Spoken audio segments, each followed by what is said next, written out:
Ikai is a disgusting loser who quit school because of his ugly face and became a shut-in disgusting nerd who plays online game every day.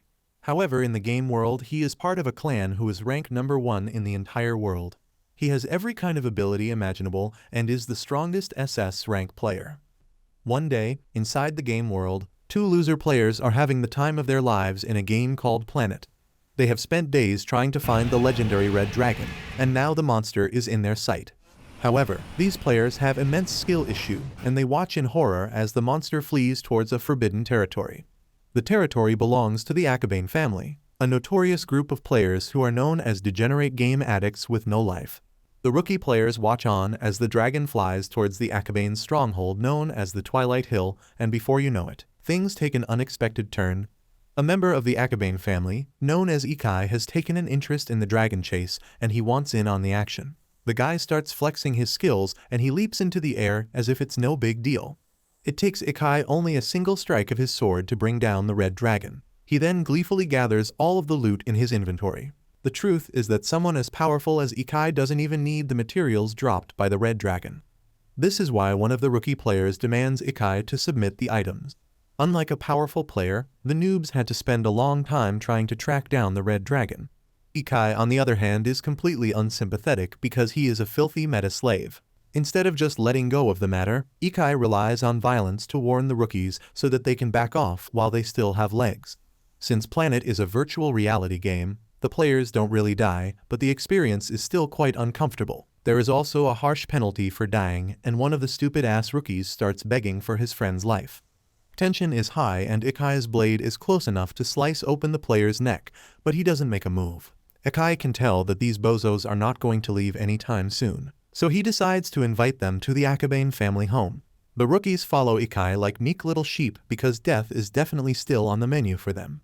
As soon as the players enter the Aabane house, they are surprised to see a cute girl with purple hair greeting them.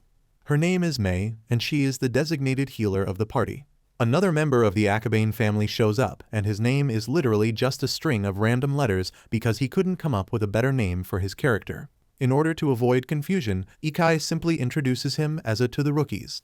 May then notices that the low-level players are injured, and she uses her healing powers to quickly heal them. She even offers them food, which is not what the rookies were expecting. The Aabane family is known as a group of hardcore game addicts, so this homely display of care and affection is pretty damn strange. All of a sudden, the boss man Shiro Aabane himself shows up at the house. He looks like an intimidating old Giga Chad, and he scares the shit out of the rookies. Ikai immediately starts yapping about the red dragons, and how the rookies are trying to claim loot that does not belong to them. The low-level players are scared of dying and losing all of their stats and money due to the Aabane family. They prepare themselves for the worst, but Shiro drops his aura and tells Ikai to give the loot back. According to Shiro, it's not right for high-level players to flex on beginners and take away all the materials. Even Ikai cannot argue with this logic, and he gives the loot back. Shiro then asks May to teleport the rookie players to a nearby town. His demeanor is completely friendly, and by the time the rookie players are back in the town square, they can't stop glazing Shiro and the Aabane family. According to their information, the Aabane family controls 5% of the land in the game itself. This is a huge percentage for a game with millions of players. The rookies are glad to be alive after their close call, and they walk off into the sunset. However, back at the Aabane house, Ikai has turned into an edgy, emo teenager because he had to give up the loot. Shiro cheers up the boy by praising his immense strength, and this causes Ikai to perk up immediately. May and the others tease Ikai for being so down bad for Shiro's approval, and then the entire family sits down for a wholesome dinner. Everyone is happy and carefree. However, reality is not as kind as the world of a game, and in real life, Takeru Arima logs off from the game and stops pretending to play as Ikai. In the real world, Takeru is nothing like his persona in the game Planet. He is the physical embodiment of a Discord mod. His room is filthy and full of trash and cans of energy drinks. His health is also not great because he has no muscles and a bad posture. Takeru looks like the average Gooner gamer, and he isn't proud of his circumstances. As Takeru fumbles around in his room, he makes the bold decision of leaving his den in search of food. Unfortunately, Takeru runs into his younger brother Asuma Arima. Asuma is the exact opposite of his brother. He is tall, handsome, and an honor roll student. Takeru can feel the disdain in his brother's eyes, and this is why he hates leaving his room. The two brothers don't exchange a single word and Takeiru moves towards the kitchen for refuge, but he has another surprise waiting. Takeiru's father Kojiru Arama is having a depressing dinner alone in the darkness. He tries talking to his son, but Takeiru only acts like an ungrateful brat. He moves towards the fridge to find some food, but there is nothing but trash there. Kojiru then offers to give his own food to his unemployed son, but Takeiru only becomes more annoying. He really likes to use the word shit to describe everything and everyone in his life. As Takeiru is about to leave, he notices that the light bulb in the kitchen is about to go out. Kojiru gently asks his son if he can change the bulb since his back is hurting, but Takeiru refuses. He starts to leave the kitchen but then decides to change his mind. Takeiru takes the bulb from Kojiru and offers to help, but he makes the mistake of calling his father an old man. These words hurt Kojiru's fragile masculinity, and he starts shouting at the top of his lungs. This is precisely the reason why Takeiru never leaves his filthy room. His family is horrible and the game is Takeiru's only refuge. He quickly boots up Planet and puts on his virtual reality headset to escape from reality once more. As soon as Takeiru enters the world of Planet, he resumes his role of Ikai and continues hanging out with his virtual family. Ikai finds Mei gardening and he takes an interest in her playstyle as a healer. Since Ikai is in a bad mood, he wants to start some shit up and kill a few enemies, but he needs a healer to accompany him as well. Mei does not object, but she pushes Ikai to try something different to direct his anger in a healthier manner. Mei shows Ikai how she likes to plant flowers in the game. She reveals that Planet is the first game she has ever played, so it is taking her some time to get used to everything. Mei likes her virtual family as well, but she also keeps coming back because she doesn't want her flowers to wither. Ikai then has to break it to Mei that the flowers in the game are not programmed to wither, which gives the girl a major existential crisis. Before things spiral, he calls Ikai and Mei to take a look at something interesting. The Aabane family has received a threatening email from a group of pirates. Ikai wants to act quickly and start smashing some heads, but he needs to wait for Shiro's approval. Unfortunately, Mei informs everyone that Shiro won't be logging in for a few days because he got hospitalized. As soon as Ikai hears this, he loses his mind and starts harassing Mei to give more information. He really cares about Shiro and wants to know whether the old man is going through something serious. He has to pull Ikai away from Mei because the girl is a little scared. The three players are left completely in the dark, and the pirates are not far off because the Aabane house gets hit by a bomb. The impact causes Ikai and the others to run outside, and they find a huge airship hovering over the house. Mei then notices that her precious flowers have been completely ruined by the attack, and she is clearly very upset. Ikai notices this as well, and he can no longer contain his anger. Instead of thinking rationally, Ikai decides to give the pirates a piece of his mind. Ikai uses his powers to summon several sharp blades.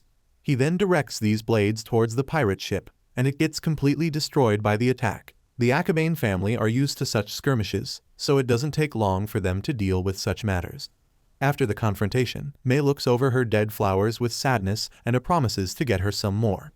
Ikai is also worried about Shiro's health, but reminds him that they are not allowed to pry into each other's personal lives.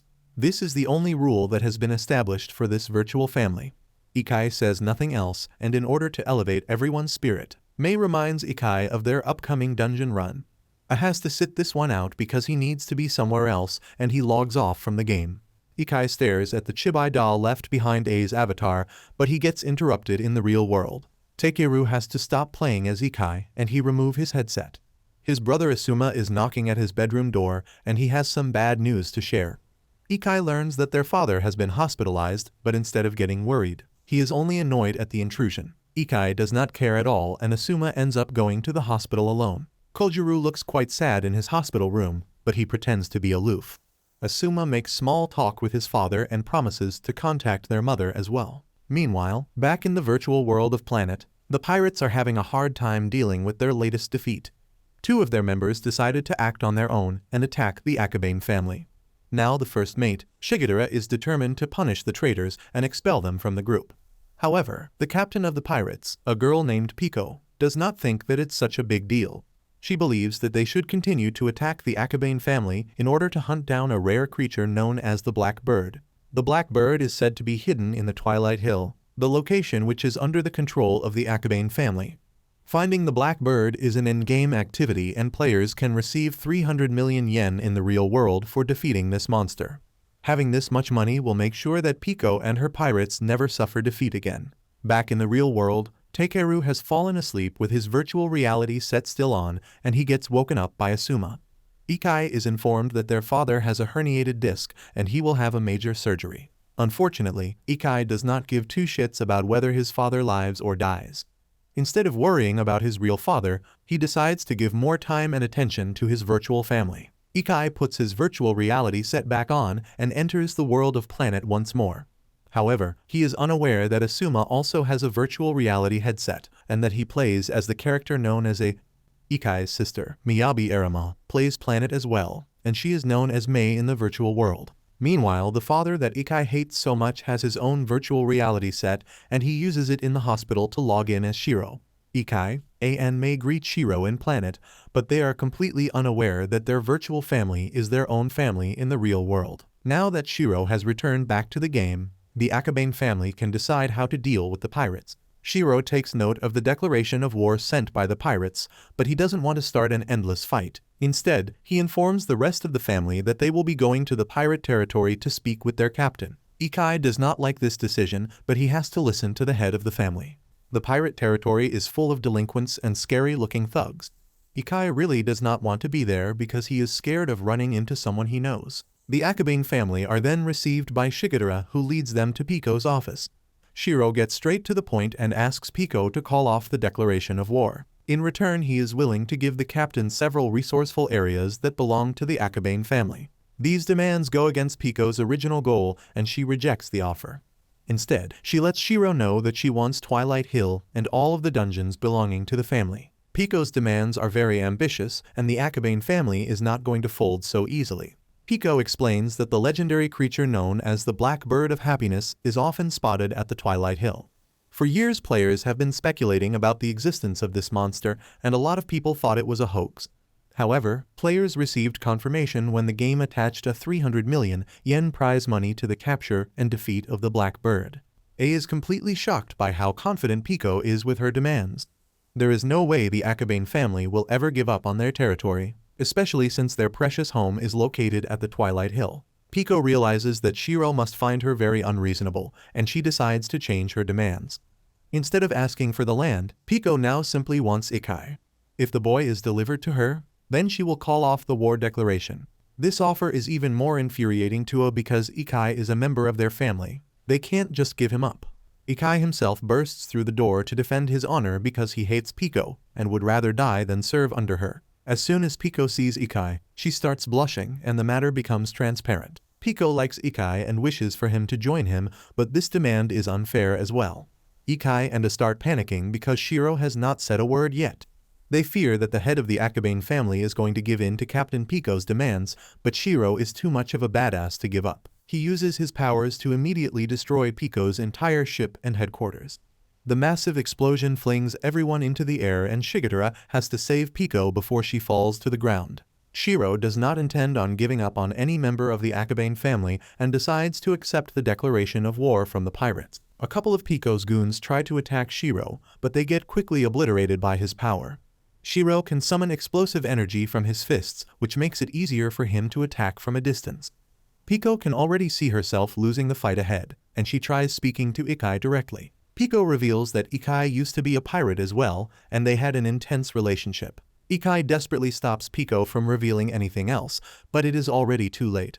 Apparently, Ikai used to act like a delusional teenager with a god complex, and he promised to steal from the world no matter what. His cringy acting somehow charmed Pico, and now she is completely obsessed with him. Ikai cannot stand to listen to his edgy past, and even makes fun of him. However, the only reason Pico created the pirate group was for Ikai and his goal of setting the world ablaze.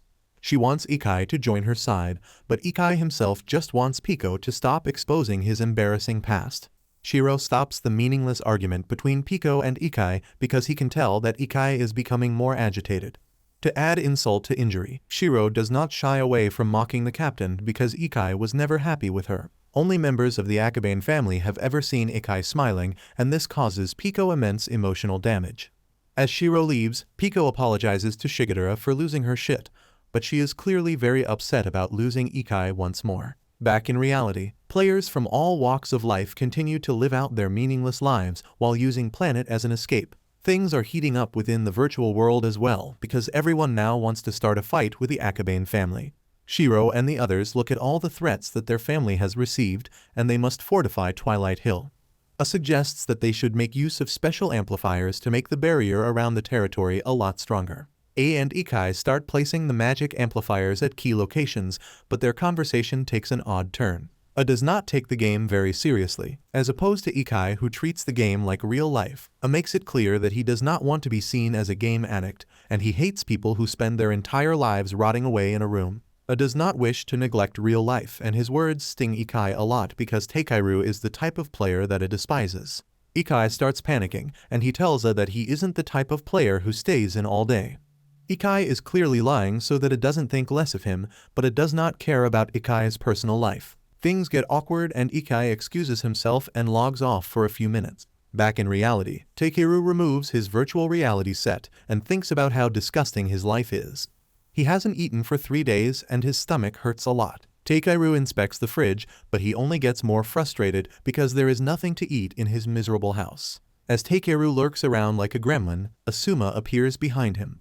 The sight of his younger brother makes Takeru cower in fear and hatred. He does not want to be seen by someone who constantly looks down on him. Asuma can tell that Takeru is hungry and wonders why his brother doesn't get a part-time job to afford food. The unemployment insult cuts even deeper and Takeru does not say anything. Asuma decides to show some kindness and he cooks omelet for Takeru. He continues to make small talk, but Takeru only stands around like an awkward stick figure. Once Asuma is done cooking, the two brothers sit in silence, which is complete torture for Takeru. He does not want Asuma to stare at him, but the omelet is too enticing and Takeru ends up scarfing down the food. Instead of just eating like a pig, Takeru manages to compliment Asuma's cooking in his own awkward way. However, Asuma is not done trying to help his brother because he tells Takeru that he should practice going outside and touching some grass. This suggestion is the last thing that Takeru wants to hear, and even the thought of leaving the house makes him choke on his food. Finally, the awkwardness comes to an end and Takeru logs back into the game as Ikai. Currently Shiro and Mei are fighting off a fleet of battleships that have arrived at the Twilight Hill. Ikai and A watch in awe as Shiro and Mei take care of the fleets completely on their own. It doesn't take long for them to destroy every enemy ship in sight.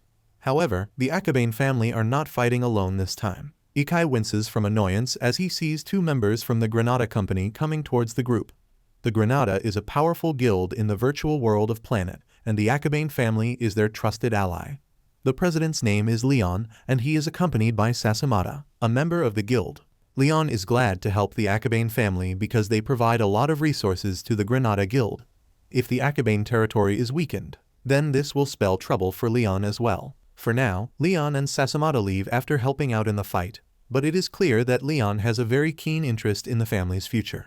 Once the dust has settled, the magic amplifiers are activated all over the Aabane territory. Shiro informs the others that this barrier will last for only 2 months, so they have to find the Blackbird as soon as possible. Even the Aabane family is not safe from the enticing offer of 300 million yen.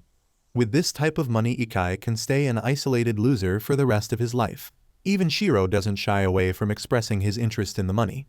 Mei is the only one who simply wants to play the game with everyone else and live out their virtual lives as a family. However, Ikai also makes sure to voice his concern about Leon and how much of an asshole that guy is. Shiro tells his virtual son not to worry and just enjoy the game, which makes Ikai a little happy. The family head back home to rest for the day, but a terrifying surprise is waiting for them. Their entire house has been completely destroyed by someone. Ikai and the others are devastated, but they make an interesting discovery at the scene of the crime. Meanwhile, Leon and Sasamata infiltrate Pico's airship in the hopes of talking some sense into the captain.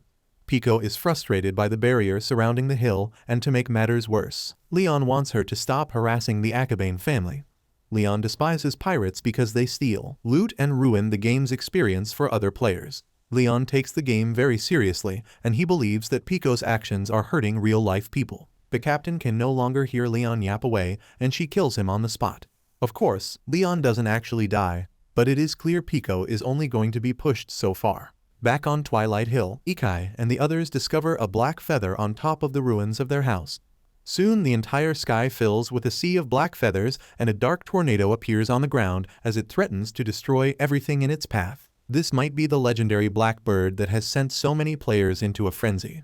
The Aabane family are caught in the whirlwind of the Blackbird, and they watch in horror as the black mass takes the shape of a dragon. Shio recognizes the monster as the red dragon that was defeated by Ikai, but now it looks more corrupted and darker. Shiro and the others quickly spring into action in an effort to fight this new monstrosity. Ikai believes that just like last time, he can kill the monster with just one attack, but that is no longer the case. As Ikai's flying swords clash with the dragon, they barely do anything to slow down the monster. The black dragon starts thrashing around, and it flings the entire Aabane family into the air. Shiro quickly comes to the rescue and blocks the dragon's attack. He then jumps into the air and uses his explosive fists to strike the black dragon, but it does absolutely nothing. Ikai and the others are surprised that even Shiro's attack did nothing to the monster. This is the first time that an enemy is completely immune to the family's attacks. Things only escalate as Pico arrives on the scene with her fleet of airships. She is solely focused on bringing Ikai to her side, no matter what. Pico orders her fleet to fire away at the Aabane family, but the shots are completely neutralized by the barrier. Pico does not falter and only orders her forces to increase their attacks, but Shigeru stops her. He wants the captain to assess the situation entirely instead of mindlessly wasting resources. Since there is already a monster attacking the Aabane family, Shigeru believes that the captain should wait to see the outcome of the fight. There might be a chance that the black dragon ends up killing the family, which would only make it easier for Pico to achieve her goals. On the ground, Shiro and the others try to figure out a way to kill the black dragon.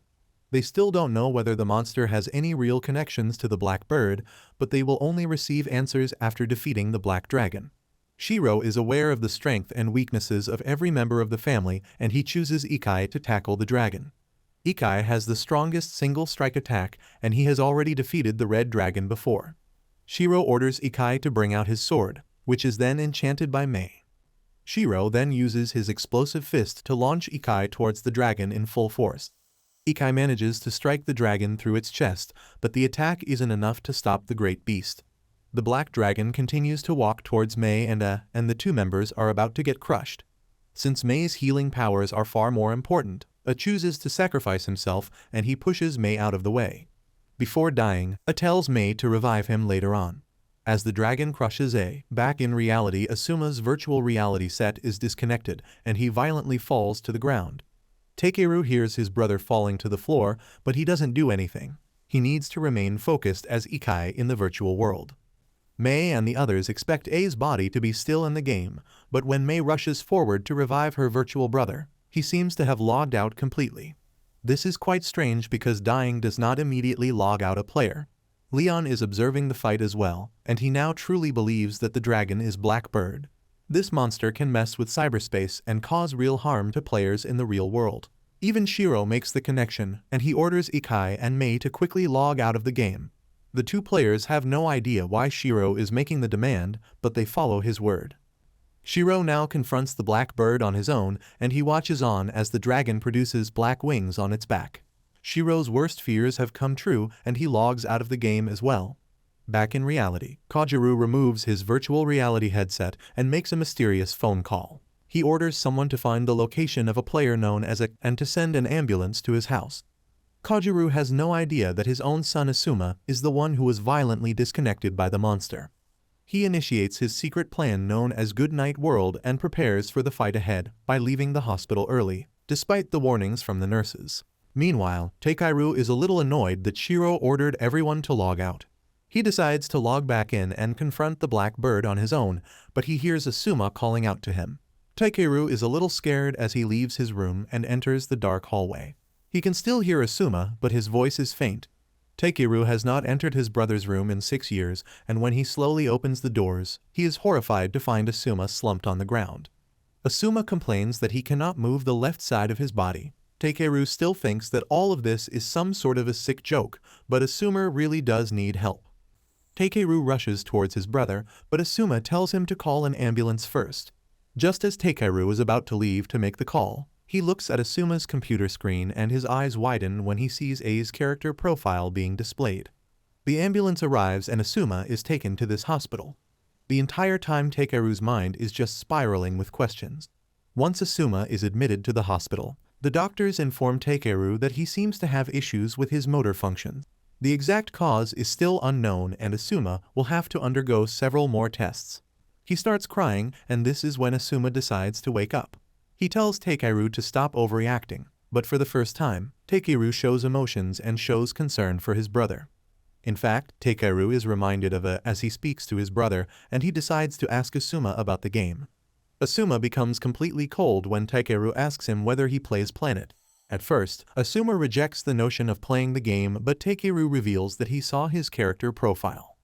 Instead of just being normal about it, Asuma starts a long yap session about how much he hates online games that serve as an escape from reality. He even admits to having an account on Planet, but he doesn't enjoy playing the game at all. Asuma reveals that he is only playing the game to search for a friend and bring them back to reality. Asuma's words sting Takeru and he really wants to reveal his own identity as Ikai. However, Takeru could potentially stain his only refuge from the real world if he opens his mouth and he leaves the room. Before going, he hopes that Asuma finds the friend that he is looking for. Once Takeru leaves, the doctor informs Asuma that his father is supposed to be at the hospital as well, but he is no longer in his room. The doctor also reveals that Asuma's injuries were most likely caused by the virtual reality set known as FEG, but it could be difficult to understand what caused the incident. Asuma tells the doctor that his father might be able to help since he used to work in Gleam Corp, a top-it company. In fact, Kajiro Arima had a hand in creating the virtual reality set, and he is also one of the creators of the game Planet.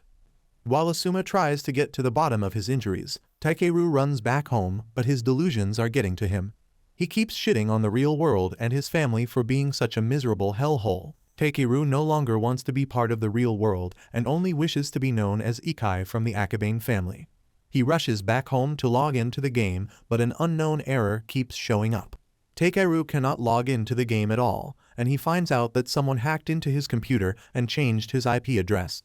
This is the last thing that Takeru wants to deal with right now, but he is actually quite knowledgeable about computers. As a child, Kajiro showed Takeru how to write code. His father spent a lot of time showing him how coding works and gave Takeru the chance to learn a useful skill. Now Takeru puts those skills to good use and he manages to change his IP address, but he needs to use a new password. Takeru recalls how his father showed him how to code "Hello, World." These words meant a lot to Takeru, even though Kajiro was completely horrible to his other children. Takeru recalls how his little sister once brought some tea, but when she spilled it, Kajiro violently pushed her back. The entire family was toxic and things have remained that way for a long time. So Takeru decides to change his password to "Fuck you, World" and he enters the world of Planet as Ikai once more. Now that Ikai is back in the game, he needs to figure out where the Blackbird is hiding. Since the barrier stops anything from getting out of Twilight Hill, then the Blackbird must still be nearby. However, Ikai notices Pico's air fleet trying to bring the barrier down. Aboard the ship, Pico is ordering her forces to use as much force as possible to bring the barrier down, but they need to be precise and calculated with their attacks. Pico's frustration is rising, and she asks Shigedara if he really wants to capture the Blackbird. As the captain's first mate, Shigedara makes it clear that he needs to win the prize money at all costs. Pico does not mind this answer at all because she wants to drop the act as well. Pico informs Shigedara that her main priority is only getting Ikai by her side. Instead of getting angry, Shigedara offers to take care of the Blackbird on Pico's behalf, and the captain ends up making Shigedara the captain of the pirate guild. Shigedara is honored to receive his new position, and he promises to make Pico the captain again once the Blackbird conflict is over. When the rest of the crew hears about Pico's decision, they immediately voice their concerns. The rest of the pirates do not want Pico to leave because she is the heart and soul of the guild. Many of the members believe that being a pirate is a lot of fun and it allows them to deal with their own boring lives. Pico's crew does not want her to feel bad about playing as the villains in this game. And it only gets worse when Leon and Sasamata show up. Sasamata speaks on behalf of Leon because the president does not want to speak to pirates. The Granada Guild are offering to give the pirates a magic attenuator which can dissolve any barrier. This is precisely the type of device that Pico can use, but everyone thinks that Leon is trying to trick the pirates. Pico herself is also getting annoyed because she feels like Leon is undermining her. All it takes is one goofy look from Leon and Pico pulls out her axe and decides to break the barrier on her own. Pico's strength allows her to break the barrier just enough to enter the Twilight Hill territory and confront Ikai on her own. When Ikai sees the captain, he is immediately annoyed because he is definitely not in the mood for mindless banter. Meanwhile, Asuma is trying to recover at the hospital, but he gets visited by a strange girl. The girl does not introduce herself and instead warns Asuma that if their family secrets were revealed, then everything will fall apart. The girl shares these words and then quietly leaves the room as Asuma is left confused. Back in the virtual game, Ikai and Pico are fighting like two scorned lovers. Ikai uses his powers to use several swords, while Pico relies on her axe. The two players are equally matched and incredibly fast. Ikai is impressed by how far Pico has come with her skills. The captain makes a bet and demands Ikai to join the pirates if he loses the battle. Since Ikai thinks that he will definitely win the fight, he agrees to the condition and starts attacking Pico once more. Ikai can't help but recognize how much stronger Pico's attacks feel. Apparently, her skill stats are above 2,000 points, which is a lot more compared to the first time Ikai paired up with Pico. However, these skill stats are nothing compared to the stats acquired by someone who does not have a social life. Ikai uses his powers to create a wave of swords, and then he directs them towards Pico's position. The girl manages to dodge the attack, but she finds it amazing that Ikai managed to collect all 52 magic swords. When they first met, it was Ikai's dream to collect them all. Pico is now even more excited to fight Ikai, and she recalls her first day as a player in the game. Pico did not feel like she belonged in the world of Planet. She felt alienated in both the real world and the virtual world. The girl was almost on the brink of quitting the game, but she noticed Ikai sitting in a dark corner.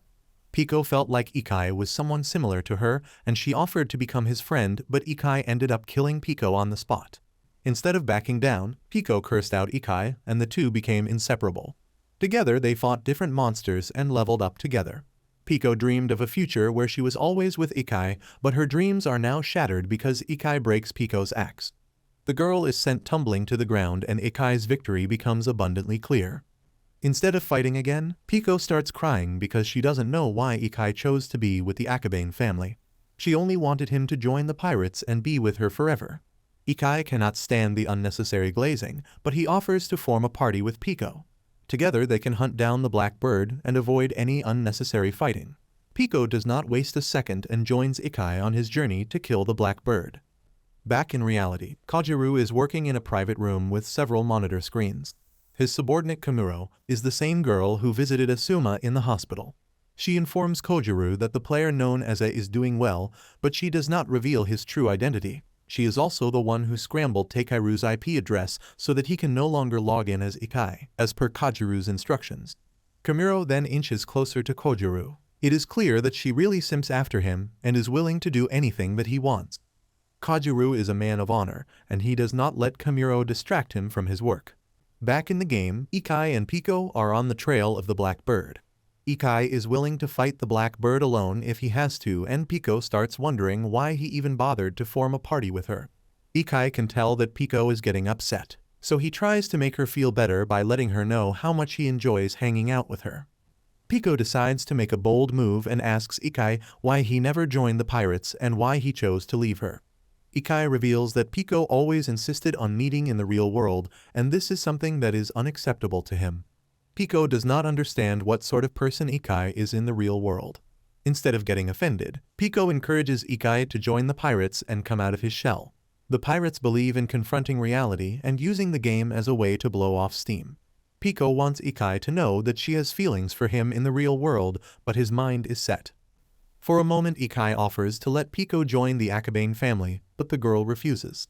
Ikai does not push further, and the two players continue their search. While looking for the Blackbird, Pico can't stop glazing the pirates and how great they are. Ikai finds this interesting because the pirates get a lot of hate in online forums and most of the hate is directed towards Pico herself. The captain reveals that she doesn't mind the hate because it allows the other players to play the game without any burdens. The pirates have a lot of normal workers who spend their reality dealing with shitty jobs and people. She wants these players to have fun in Planet, no matter the cost. This is why Pico wants Ikai to join as well, because it is more fun to play with your friends.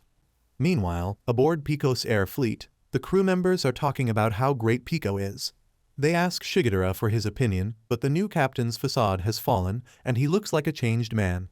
Shigadera hates Pico because her ideals are messed up. She claims to enjoy seeing people smile, but all the while she plunders and destroys everything as a pirate. This entire time Shigadera has been hating on Pico, and he wants to get rid of the pirates entirely. He starts his betrayal by removing all members from the pirate guild. One by one, each crew member receives a notification that they have been removed as a pirate. Sasamata and Leon board the ship as well, and it becomes clear that Shigadera has been working with the Granada Guild this entire time. Pico also receives a notification that she is no longer part of the pirates and the guild is officially disbanded. Pico apologizes to Ikai and quickly flies towards her air fleet. Shigadera has turned into a complete freak as he kills players left and right. The man truly believes that the pirates are a stain in the world of Planet. Shigadera does not think that destroying lives and stealing loot is worthy activities in a virtual world. The remaining crew members demand an explanation from Shigadera and Leon for their massive betrayal. Leon knows that he will sound very cringe, but he admits that he is doing everything for the love of the game. He wants to get rid of all impurities so that Planet becomes a virtual world free of low lives. Thankfully, Pico arrives on the scene as well, and she wants Shigadera to explain himself, as if the guy hasn't been yapping about his ideals. Shigadera reveals that he intentionally started a war with the Aabane family in order to get Granada involved. He also intends on quitting the game after capturing the Blackbird and receiving his reward. Instead of getting upset, Pico tells Shigadera that he shouldn't quit the game. She still wants him to enjoy the world of Planet and everything that it has to offer. Shigadera does not want to associate with the game because he thinks that only game addicts play it. According to Shigadera, no one can create real connections in a virtual world and everything in the game is superficial. Ikai arrives just in time to hear Shigadera make a fool of himself, and he challenges his ideals immediately. Ikai believes that people are allowed to enjoy the world of Planet however they want. However, the argument goes a little too far when Shigadera calls the Aabane family just a bunch of lowly game addicts. In less than a second, Ikai's sword technique slices up the entire ship into pieces. Shigadera is cut in half, and the rest of the crew struggle to avoid falling to their death. In the midst of this chaos, Ikai realizes that the reason why the pirates have a bad reputation is because he decided to leave Pico. After making this realization, Ikai finally tells Pico that he is ready to join the pirates. Back in reality, Kajiru is struggling to move forward with his plan because he is old as hell and has a hard time connecting with the game. His assistant Kamuro carefully watches him and assures Kajiru that the players of Planet all respect him very much. However, this is not a comforting thought to Kajiru. As the creator of the game, Kajiru is aware that Planet is a game that can consume lives. He orders Kamuro to call the headquarters and cancel the 300 million yen cash price, but it might be a little too late for that. Back in the game, the airship is still falling to the ground and Shigadera is worried because the Pirates Guild's secret weapon is stored within the ship. Leon steps in and uses his gravity manipulation powers to stop the ship from falling down. At the same time, Ikai is laying down the groundwork for the new pirate guild, and he makes himself the guild master. Ikai also proposes that they need to reduce their party members and only recruit a select few players. While Ikai is droning on and on about their new guild, Pico is just glad that she gets to play the game with Ikai again. The surviving crew from the previous pirate guild are all willing to join Pico and Ikai. The heartwarming moment is quickly interrupted by Shigadera because he has unlocked the pirate guild's secret weapon. This weapon is like a modified suit that grants Shigadera immense power. Ikai cannot stand it when people pretend to be the strongest, and he uses his sword technique to attack Shigadera, but Ikai clearly underestimated his opponent. As the battle between the pirate Centurion and Ikai continues, Kajiru is observing the fight from his secret room in the real world. He is furious about Ikai being in the game because Kamuro was supposed to change his IP. His assistant clearly failed at her job, and the woman is ready to receive her beating. Kajiru connects himself to the virtual reality set because as the head of the Aabane family, it is his duty to keep his virtual children safe. Back in the game, Shigadera manages to dismember Ikai's arm, but the boy is relentless. He uses his swords to pin down Shigadera's shadow, which completely restricts his movements. Ikai thinks he can end the fight by using another sword wave attack, but Shigadera can still use his arms to deflect. The man begs Leon for help, but the Granada president refuses to fight against Ikai. Pico tells Ikai that they should just leave. This change of plan is annoying to Ikyu because Pico does not look as angry as she should considering that her own loyal first mate betrayed her. Pico wants to explain herself, but in truth she doesn't really care about the game all that much. She knows that Ikai will get angry if he hears those words, but for Pico, there is still a lot to live for in the real world. Pico imagines herself meeting up with Ikai in the real world, and together they experience things that they cannot feel in a virtual game. Pico can't stand to watch Ikai losing his shit over small things and acting like a spoiled child. So, she tells him that there is a way to defeat Shigadera, but they need to move on for now because this is just a game. Pico prepares to hear Ikai insulting her for saying the truth, but he is strangely calm. Ikai simply wants to know how to defeat Shigadera. She reveals that if the Pirate Guild's main flag is destroyed, then the secret weapon will also be disabled. The flag is currently in the captain's cabin and Pico offers to get it. Ikai stops Pico before she leaves and lets her know that he doesn't see the game as an escape from reality. He stays in the virtual world because reality is a constant reminder in his horrible life. This is why he intends to live and die in the game. Pico is upset to hear this because she can tell that there is no hope for Ikai. The girl runs towards the captain's cabin without looking back. Even Leon tries to stop her, but he gets his head chopped off once again. Pico enters the cabin and immediately starts crying. However, she is surprised to see Shin already present in the room. In the real world, Pico is completely different. Her name is Hanako, and she is a high school student. Her entire life is controlled by her mother, who is very strict and manipulative. Hanako lives a closed-off life where she is in constant fear of her mother. This is why she decided to escape to a virtual world where her mother cannot control her life. Hanako has been dreaming of meeting Ikai in real life because he is the only person who truly understands her. Every day Hanako has to deal with the pressure of school, and her lack of social life does not help either. As soon as classes end, Hanako's mother immediately calls her to make sure that her daughter is heading back home. As Hanako heads home, she comes across a black cat that reminds her of Ikai. Despite her phone constantly ringing, Hanako ignores her mother and chases after the black cat. She finds herself in a beautiful garden where the cat brushes against Hanako's legs. For the first time, Hanako feels at ease, and she pets the cat before the animal runs away, while scratching her in the process. As Hanako looks at the small open wound in her hand, she gets interrupted by a few girls from her school. The girls are actually friendly, and they want Hanako to join them for an after-school outing. Instead of rejecting them, Hanako decides to go along with them. They spend the rest of the day at a rooftop from where the entire city is visible. Hanako finds the real world to be very beautiful, and she wants Ikai to experience the same thing. Night falls and Hanako returns home where her terrifying mother is waiting for her. For a moment she says nothing, but then Hanako's mother starts berating her daughter for not being careful. Hanako knows that her mother is overly anxious for no reason, and that she doesn't actually care about her. She gets slapped by her mother, but Hanako finds the courage to talk back. She refuses to be controlled by her mother any longer, and she runs to her room where she consoles herself alone. This is why Hanako has been desperately trying to meet Ikai in the real world. Now that Ikai has decided to join the pirates, Hanako sees light at the end of the tunnel. Back in the game, Shiro attacks Pico by cutting off her arm. Pico wants to know what Shiro is doing in the cabin, but the man is being very elusive. Pico is scared that Shiro is going to take Ikai away, and she wants to know how Ikai acts with the rest of the Aabane family. Shiro does not believe in meddling with a player's private life. He only sees Ikai as family in the virtual world. Pico realizes that she needs to save Ikai from the Aabane family because they are keeping him more attached to the game. She declares her intentions of saving Ikai and meeting him in the real world so that they can be happy together. Shiro takes pity on the girl and decides to shatter her entire world. He reveals that Pico is a core of the Blackbird and she is only an AI that exists solely in the game.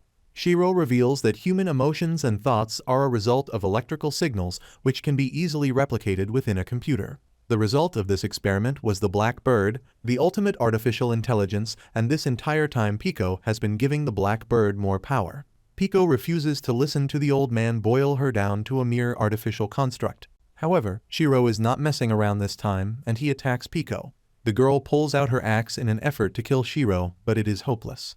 Pico is no match for the head of the Aabane family, and despite her best efforts, she gets cornered pretty quickly. Pico tries to run away, but she is reaching her limits. Shiro tries to soften the blow by calling Pico an impressive power source, but it sounds more like an insult.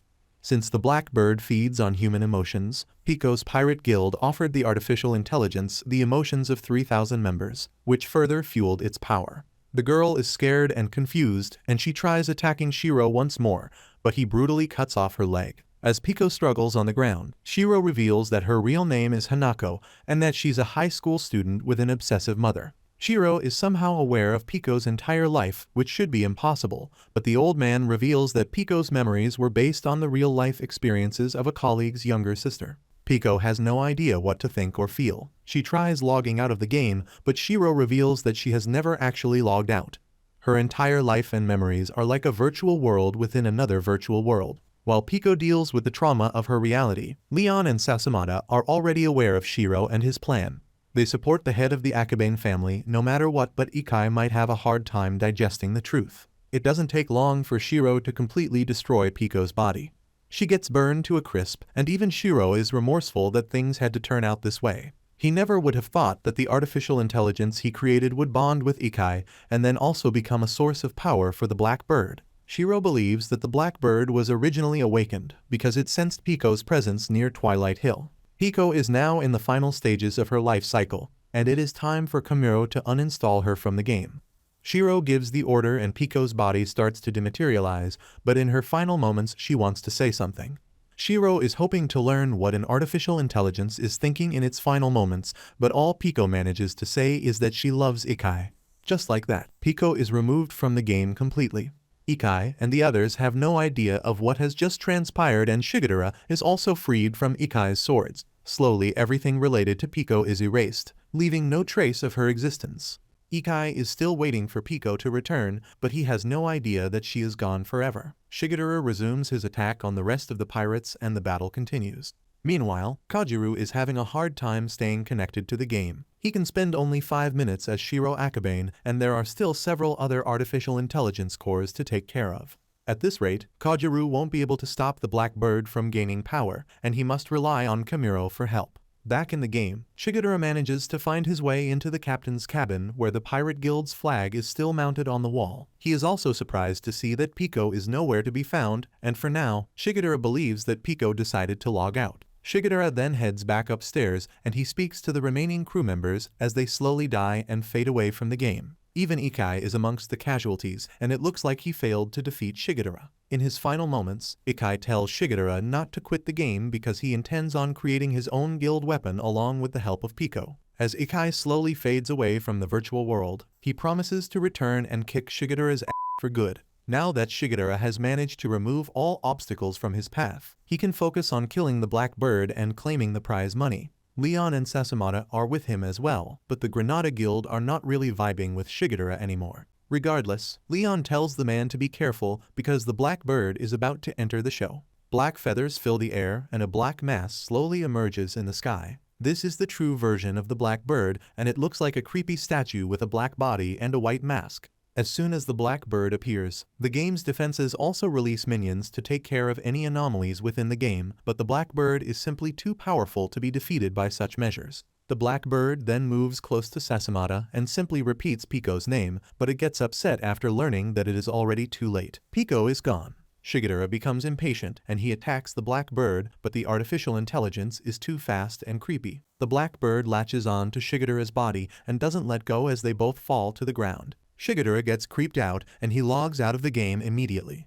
Back in reality, Shigadera removes his virtual reality set and he starts feeling really sick. The Blackbird can affect a person's body in the real world as well, and now Shigadera is feeling the effects of this strange monster. To make matters worse, he can also sense a presence in his room, and Shigadera has no idea that the Blackbird has followed him into reality. Meanwhile, Kojiru is recovering as well, but he is more frightened to think about what the Blackbird is capable of. It is a vicious virus that can infiltrate a person's mind and make them completely mad. Kojiru is definitely right because Shigadera sees the Blackbird in his room, but he thinks it's just a hallucination. He tries logging into the game again, but the virtual reality set is broken. Instead of wasting time, Shigadera decides to walk to a nearby net cafe where he can play the game. However, on the way he receives a mysterious message which says that an endurance test will commence soon, and then he gets brutally hit by a truck. As Shigadera's twisted limbs are drained of blood, several Blackbirds gather around him. The man then wakes up from this nightmare as well, but he still feels scared. He receives another message, and this one says that endurance test number 2 will commence soon. All of a sudden, a fire erupts in Shigadera's room, and he is completely trapped in the small space. Shigadera burns to death as the Blackbird watches on from the window. He then wakes up from this violent dream as well, but finds himself facing a demented neighbor with a knife. The psycho kills Shigeru brutally and leaves his body to rot in the room. Shigeru ends up going through several endurance tests, and they just keep on getting more horrific. Back in the game, Leon and Sasamata discuss what happens to players if they come into contact with the Blackbird directly. It seems that the strange virus digitizes the player's mind and drags them to a world that is neither reality nor a part of the game. Within this strange world, the Blackbird tortures the player endlessly, as can be seen with Shigeru's condition. In just a few moments, Shigeru has experienced more than 1,000,000 endurance tests, and he is in a completely vegetative state, but worse. Back in the game, Leon and Sasamata wonder if the Blackbird will return, but the virus is satisfied with devouring Shigeru for now. Leon does not feel bad about letting the traitor die, especially since Shigeru was constantly on the game. The two members of the Granada leave the ship and Leon's gravity powers fade away as well, which causes the airborne ship to start falling. News of the fall of the Pirate Guild and Pico soon spread throughout the entire game. Everyone is talking about how the Pirate Guild was disbanded and Pico deleted her own profile. A lot of people are just glad that the menacing girl decided to quit the game for good. No one knows the truth, and when Ikai hears people bad-mouthing Pico, he kills them on the spot. Back in reality, Takeru is completely devastated by Pico's sudden disappearance. For the first time, he feels like the real world is less suffocating than the game. The boy breaks down crying, completely alone and depressed, but then a surprising new figure embraces Takeru. His mother has returned, and she tries to comfort her miserable son. Arima has been gone for a long time and her presence is greatly appreciated by Takeru, but her stay is short-lived. She decides to leave again after taking care of Takeru and making sure that he is okay. Before his mother leaves, Takeru lets her know about Kojiru's surgery and Asuma being hospitalized. Hearing this prompts Aya to visit the hospital so that she can see her son Asuma again. At first Takeru does not want to go, but he decides to accompany his mother. The duo arrive at Asuma's hospital room, but what follows is traumatizing.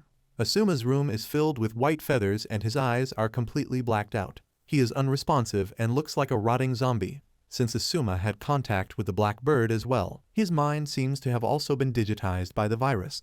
Aya runs away from the room. She cannot stand to see her son like that.